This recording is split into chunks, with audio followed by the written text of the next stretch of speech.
वक्त कभी बेवफा नहीं होता, वक्त कभी बुरा बुरा नहीं होता। सोचते हैं जो दूसरे के लिए अच्छा, सोचते हैं जो दूसरों के लिए अच्छा, उन्हें खुद की खूबियों का पता नहीं होता। हेलो फ्रेंड्स, जीके भाई गुरप्रीत सर यूट्यूब चैनल में आप सभी स्टूडेंट्स का मैं गुरप्रीत दिल से स्वागत करता हूं। आज पढ़ेंगे हरियाणा का गठन, और हरियाणा का गठन आपका मात्र 10 मिनट में एक नंबर पक्का होने वाला है भाई। 10 मिनट की अगर आपने वीडियो देख ली तो हरियाणा के गठन से जो बार बार एग्जाम के अंदर क्वेश्चन पूछे जाते हैं, सीधा फैक्ट के ऊपर चलते हैं। कौन कौन से क्वेश्चन पूछे जाते हैं? सबसे पहले देखिए भाई, 31 दिसंबर 31 दिसंबर सन 1600 में ईस्ट इंडिया कंपनी व्यापार करने के लिए भारत में आती है। मोस्ट इंपोर्टेंट क्वेश्चन है, इसको याद कर लेना। उसके बाद में जो एग्जाम के अंदर क्वेश्चन पूछे जा सकते हैं उसी के ऊपर चर्चा करते हैं, जो एग्जाम के अंदर क्वेश्चन पूछे जाते हैं।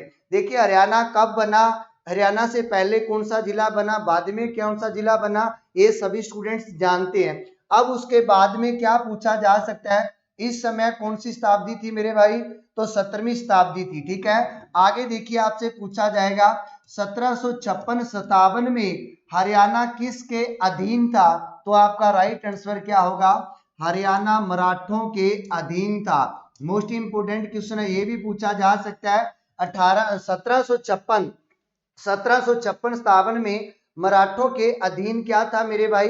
हरियाणा था। अगर बात करें आगे की, 30 दिसंबर, आगे बात करें 30 दिसंबर 1803 में क्या होता है? तो सरजी अंजन गाम की संधि होती है।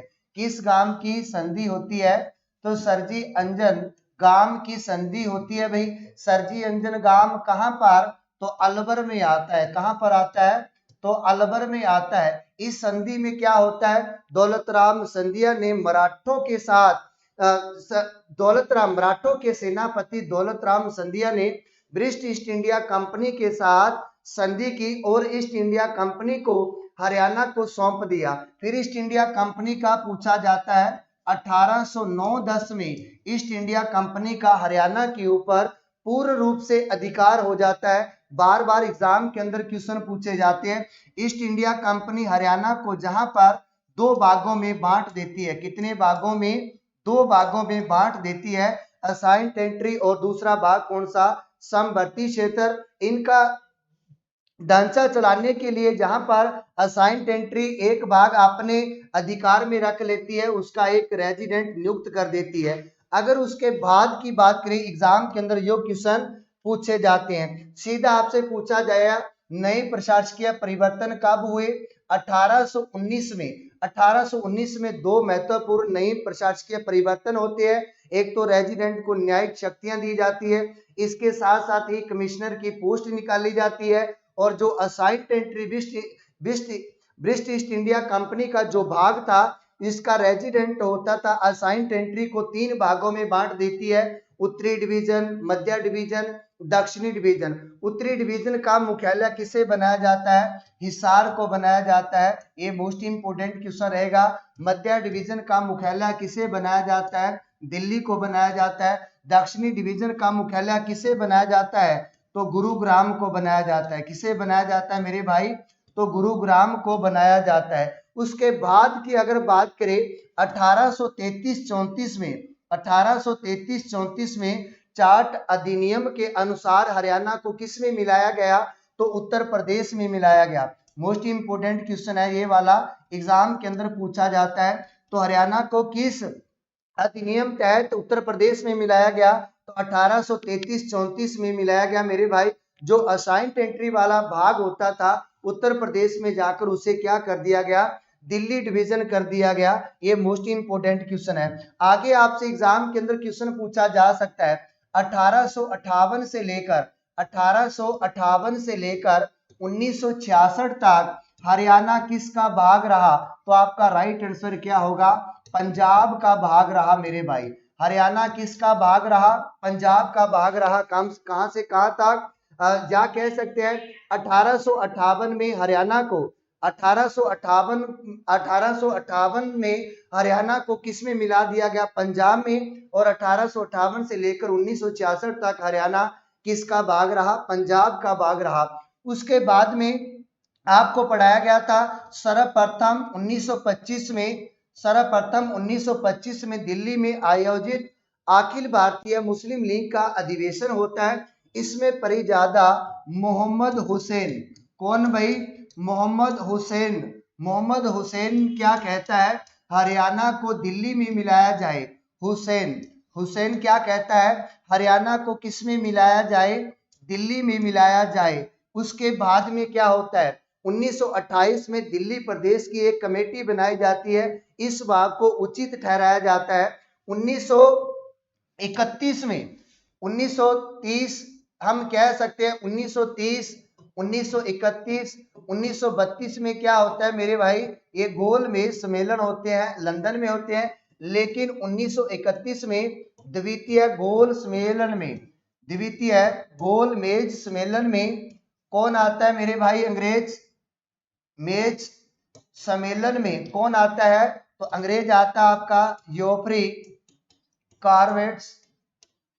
इसने क्या किया? इसने कहा बिल्कुल ये सही बात है भाई, हरियाणा को दिल्ली में मिलाया जाए। लेकिन उसके बाद आपसे एग्जाम के अंदर क्वेश्चन पूछा जा सकता है। 9 दिसंबर 1932 को कौन आता है मेरे भाई? तो दीन बंधु गुप्त आता है। कौन आता है? दीन बंधु गुप्त आता है। इस दीन बंधु गुप्त ने क्या कहा? ना तो इनकी भाषा मिलती है, ना इनका रहन सहन मिलता है, इनको दिल्ली में मिलाया जाए। मोस्ट इंपोर्टेंट क्वेश्चन है ये वाला, एग्जाम के अंदर क्वेश्चन पूछा जा सकता है। आगे भाई 1940 में कौन आता है? तो पटाभी सीतारमैया ने क्या किया भाई? क्या किया? दीन बंधु गुप्त की बात को उचित ठहराया, इसकी बात का खुला समर्थन किया। उसके बाद 1940 के बाद 15 अगस्त 1947 को भारत देश आजाद हो जाता है। इसमें फिर भाषा को लेकर झगड़ा हो जाता है। ना तो हरियाणा वाले की भाषा मिलती है, ना इनका रहन सहन मिलता है, इनको एक अलग राज्य बनाया जाए। लेकिन जो अब एग्जाम के अंदर क्वेश्चन पूछा जाता है, 1948 में सिखों के नेता मास्टर तारा सिंह आते हैं। कौन आते हैं भाई? मास्टर तारा सिंह आते हैं, सिखों के नेता आते हैं मेरे भाई। इनका अजीत पत्र जो आज भी पंजाब में चलता है, कौन सा पत्र? अजीत पत्र। इस अजीत पत्र में इसने अपने अलग सूबे की मांग उठाई, लेकिन अलग राज्य की मांग उठाई मास्टर तारा सिंह ने। कब? 1948 में। किस पत्र में? अजीत पत्र में। आगे की ओर भाई फिर उस समय पंजाब के सीएम कौन थे? ये तो समस्या खड़ी होगी मेरे भाई। तो भीमसेन सच्चर। उस समय भीमसेन सच्चर पंजाब के क्या थे? मुख्यमंत्री थे मेरे भाई, पंजाब के मुख्यमंत्री। ये पंजाब के कौन से? दूसरे मुख्यमंत्री थे। कौन से भाई? दूसरे मुख्यमंत्री, दूसरे सीएम थे। कौन? भीमसेन सच्चर। अगर पूछा जाए पंजाब के प्रथम सीएम मुख्यमंत्री कौन थे? तो गोपीचंद भार्गव थे। कौन थे मेरे भाई? गोपीचंद भार्गव का संबंध हरियाणा के सिरसा जिले से था। पंजाब पाकिस्तान के पहले प्रधानमंत्री लियाकत अली, जिनका संबंध हरियाणा के करनाल जिले से था। ये समस्या हुई भाई, भाषा को लेकर झगड़ा हुआ। इस भीमसेन सच्चर ने क्या किया? 1 अक्टूबर 1949 को एक सच्चर फार्मूला बनाया और उसे लागू किया गया। लेकिन ये सच्चर फार्मूला काफी समय तक नहीं चला मेरे भाई। हिंदी क्षेत्र वालों को ये फार्मूला रस नहीं आया, कह सकते हैं पसंद नहीं आया मेरे भाई। इस सच्चर फार्मूले को ठकरा दिया। इस सच्चर फार्मूले में क्या किया था? हिंदी क्षेत्र को बांटा गया था, पंजाबी क्षेत्र को बांटा गया था। हिंदी क्षेत्र की जो हिंदी क्षेत्रीय समिति के अध्यक्ष बलवंत राय को बनाया गया था, और पंजाबी क्षेत्र जो क्षेत्र रह गया था, ज्यादा इसमें प्रभावित जिले रोहतक व हिसार हुए थे सिंधी क्षेत्र में। उसके बाद देखिए एग्जाम के अंदर क्या पूछा जा सकता है मेरे भाई? तो फजल अली योग आता है। कौन सा योग आता है? फजल अली योग कब आया? ये भी मोस्ट इंपोर्टेंट क्वेश्चन एग्जाम के अंदर पूछा जाता है। तो फजल अली योग कब आता है? तो 29 दिसंबर 1953 को आता है मेरे भाई। 29 दिसंबर 1953 को आता है फजल अली योग। इसमें क्या किया गया? इस योग में क्या किया गया? भाषा व संस्कृति के आधार पर अलग अलग राज्यों का पुनर्गठन किया गया। इस आयोग ने अपनी रिपोर्ट एग्जाम के अंदर पूछा जाता है तो 30 सितंबर 1955 को, ये जितनी भी आपको डेट लिखवा रहा हूं ये मोस्ट इंपोर्टेंट क्वेश्चन है मेरे भाई। फजल अली आयोग ने अपनी रिपोर्ट कब पेश की तो 30 सितंबर 1955 को की, लेकिन भाषा के आधार पर मांग को लेकर यह इरादा क्या भाई, इस मांग को क्या अस्वीकार कर दिया गया। आगे की ओर आप क्या अक्षेत्रीय फार्मूला आता है भाई, फिर अक्षेत्र के आधार पर बांटा गया। अक्षेत्रीय फार्मूला पूछा जाता है, फार्मूला आपसे पूछा जा सकता है भाई, इसे कब बनाया गया, ये भी मोस्ट इंपोर्टेंट क्वेश्चन है। तो 24 जुलाई 1956 को बनाया गया था। कौन सा भाई, अक्षेत्रीय फार्मूला लागू किया गया। भारत के 7वें संविधान संशोधन के तहत 24 जुलाई 1956 को भारत के राष्ट्रपति डॉक्टर राजेंद्र प्रसाद की अनुमति में अक्षेत्रीय फार्मूला गठित किया गया। इसमें अलग अलग भागों में बांटा गया, अलग अलग कमेटी बनाएगी। लेकिन 1957 में पंजाब के सीएम बनते हैं प्रताप सिंह कैरो। कौन बनते हैं मेरे भाई, प्रताप सिंह कैरो। प्रताप सिंह कैरो को ये सच्चर फार्मूला ठीक नहीं लगा, पसंद नहीं आया मेरे भाई। इस मांग को भी इसने, इस फार्मूले को भी इनकार कर दिया गया। आगे आपके एग्जाम के अंदर पूछा जाता है सरदार हुक्म सिंह समिति। क्या पूछा जाता है भाई, सरदार हुक्म सिंह समिति, यहीं से क्वेश्चन पूछे जाते हैं।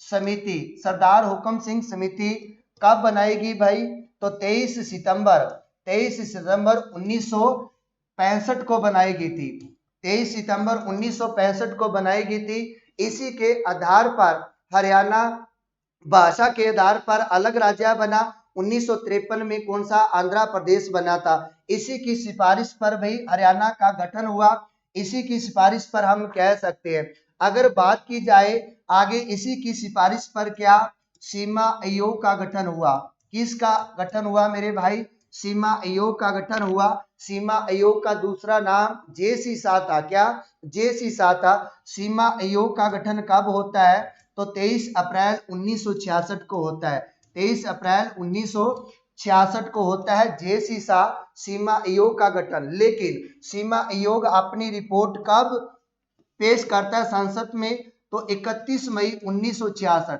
ये मोस्ट इंपोर्टेंट क्वेश्चन है। सीमा आयोग अपनी रिपोर्ट का पेश करता है तो 31 मई 1966 में। लेकिन पंजाब पुनर्गठन विधेयक कब पारित होता है भाई लोकसभा में। पंजाब पुनर्गठन का पूछा जाए लोकसभा में कब पारित होता है तो 18 सितंबर 1966। ये मोस्ट इंपोर्टेंट क्वेश्चन है जो एग्जाम के अंदर पूछे जाते हैं। मोस्ट इंपोर्टेंट क्वेश्चन है भाई, सीमा योग पंजाब पुनर्गठन का लोकसभा में कब पारित किया जाता है तो 18 सितंबर 1966 को किया जाता है। जेसी शाह में 3 सदस्य होते हैं भाई, जेसी शाह, श्रीदत्त और एम फिलिप। लेकिन चंडीगढ़ को पंजाब में मिलाने के लिए किसने गुप्त वोट डाला था तो श्रीदत्त ने डाला था। चंडीगढ़ को हरियाणा में मिलाए जाने के खिलाफ भी किसने वोट डाला था तो श्रीदत्त ने डाला था मेरे भाई।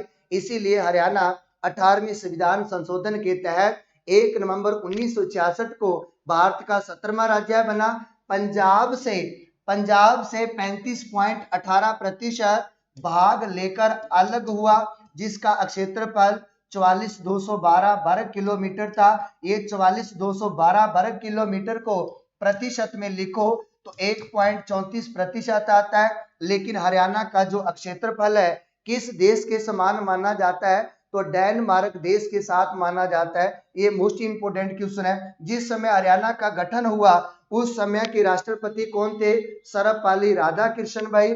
तो राज्यपाल कौन, धर्मवीर। सीएम कौन, मुख्यमंत्री कौन भाई, पंडित भगवत दयाल शर्मा। देश के प्रधानमंत्री कौन, इंदिरा गांधी। और राज्यपाल कौन थे, धर्मवीर। अब वर्तमान में 18वें राज्यपाल कौन है आप वीडियो के नीचे कमेंट्स कर सकते हो। इतना का अपना हरियाणा का गठन आपको पढ़ा दिया। एग्जाम के अंदर क्वेश्चन पूछे जाएंगे। वीडियो अच्छा लगे तो शेयर करना। Thank you, bye.